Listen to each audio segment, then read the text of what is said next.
In 1984, Wes Craven introduced the world to one of the most iconic horror movies of all time, A Nightmare on Elm Street. But did you know that the inspiration for this tale was actually taken from a true life story? If you're interested, stick around and find out. Yes, guys, I'm sure this is a strange one. I'm sure you're thinking, surely not, but Wes Craven's creation of Freddy Krueger in A Nightmare on Elm Street was terrifyingly and unbelievably ripped straight from the headlines in a story that he actually read in the LA Times. Wes Craven had actually been reading the story of a Cambodian child who was terrified of going to sleep because he was convinced he had fears that if he went to sleep he would be attacked in his sleep and he would not wake up. Now, this child did have something in common with other individuals that suffered a very similar fate. He had actually suffered through the Cambodian genocide, and that would go on to pave kind of an answer as to some of the shocking stories that were to follow. So we go back to that young child, and eventually he did go to sleep. His parents were obviously delighted, thinking that finally he was going to get some sleep. He'd been awake for a long time, he needed his sleep, and as he was asleep he would realise that his fears were unfounded and everything would go back to normal. Unfortunately, in the middle of that first night, the parents were awoken to screams, terrifying screams. They ran really quickly to their son's bedroom, only to find that when they got there he had already passed away. It seemed that he had actually passed away in his sleep from a nightmare. Now, terrifying as this would be, it was not an isolated incident. Dozens of Southeast Asian refugees in America were to die in the 1980s from exactly the same phenomenon. These mysterious deaths were usually attributed to men in their 20s and 30s, and most of them were from the Hmong ethnic group. It affected a large enough number and segment of these individuals to really alarm public health experts, who started looking into these cases immediately. The people generally affected in increasing numbers seem to be from the area of Laos, which is a Southeast Asian country. It's landlocked. Other areas affected were Cambodia, the Philippines, Vietnam, and also some areas of Japan. Everything seemed to be centered around, for the most part, Southeast Asia.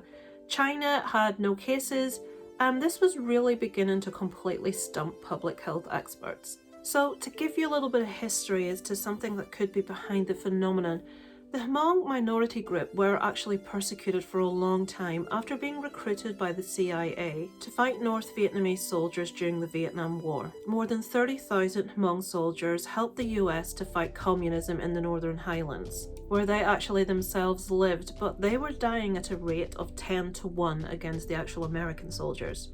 And as we all know, the Vietnam War ended in 1975, and Laos actually became a communist country, and the leaders there viewed the Hmong that had helped fight against them as traitors. So many of these individuals felt forced to flee from their homes. Some went to Thailand, a lot went to the US, so it was kind of like a forced migration. They did not feel that they could stay in their homeland anymore. And these poor people's problems did not end with resettlement, as a lot of them did suffer from trauma that they had experienced back home, PTSD, and on top of that soon a mysterious ailment was to start befalling their population.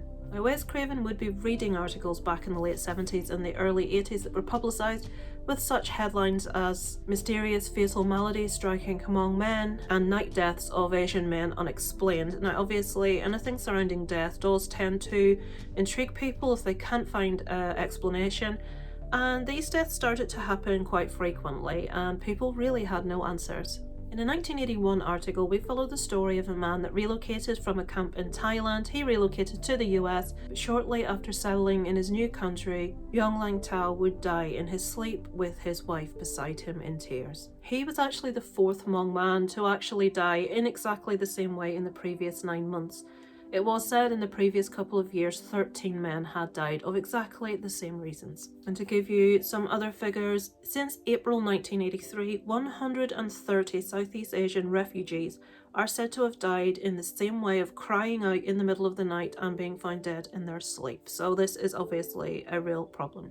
No explanation could be found for these deaths, but many attributed it to the chemical nerve agents that the soldiers may have been exposed to during the Vietnam War. Now, medical experts did actually dispute this and disagree with this because they said the effects were not how the body would react to these nerve agents, and also it would not explain how it was only affecting men young men and why it was only happening overnight while they were in their sleep. Some Hmong men actually believed that they were being punished by the spirits of their ancestors for leaving their homeland, as they're very spiritual people. They were being forced to flee the area that they loved, the area they were born and grew up in.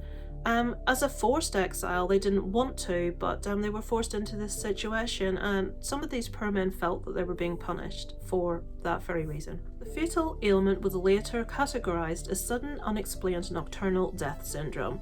It was investigated at length by the Centre for Disease Control, and they could not find an explanation as to why this was affecting so many South Asian men and why it was happening exclusively during the night time. Doctors have only been able to suggest that potentially years of stress endured by these men could be a factor, although I take you back to that very young boy at the start of the video that passed in this way through fear that he would die in his sleep. But these young men had no previous symptoms. There was nothing to warn for this. It was happening in the middle of the night and the symptoms were always the same. And as most people know, the level of cardiac issues in the Asian community is very low. They have a very healthy lifestyle and diet. They tend to not suffer very much from these kind of like very Western diseases. And this seemed to have something surely to do with the heart.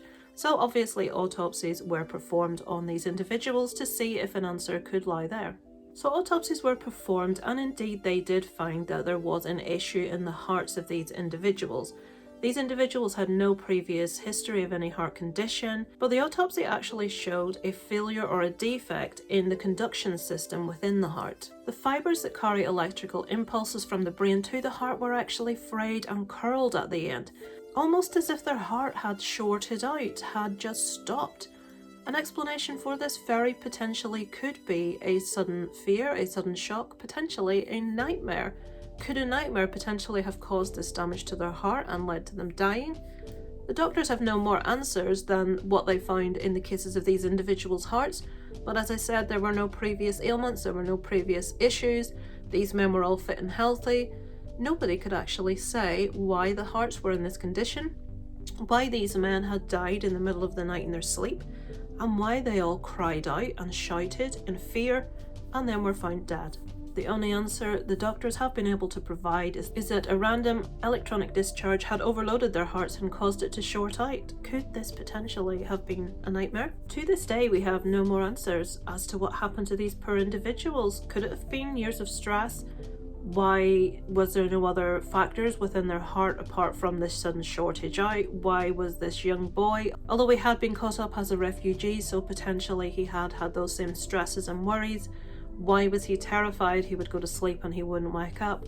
Obviously Wes Craven, reading these articles in the LA Times, found something intriguing and something horrific and something that is terrifying to us all. And when we feel at our most helpless, when we're in our bed asleep, when we can't defend ourselves, when we're not alert. And that is where his idea of Freddy Krueger and A Nightmare on Elm Street started. Obviously he has embellished, he has added, but that initial raw fear that we all have of feeling unprotected, of feeling vulnerable, of feeling not quite ready for things that are going to happen is the basis of A Nightmare on Elm Street, is something that we try to fight and we can't, we need to sleep, and it did make for a very powerful horror franchise. So that is the actual real story behind Wes Craven's inspiration for A Nightmare on Elm Street, folks. I hope you find it interesting. If there are any true stories that inspired movies you would like me to cover, please put them in the comments by all means. I hope to make this a regular feature to sort of bring you the true stories. Sometimes it will be an inspiration behind an idea like today's, and sometimes, like in previous videos, 127 Hours I covered, I also covered The Exorcism of Emily Rose. These stories are more direct to the point, so I hope you enjoyed it, folks. Thank you so much for watching, and I will catch up with you next time. Over and out from Lisa Loves.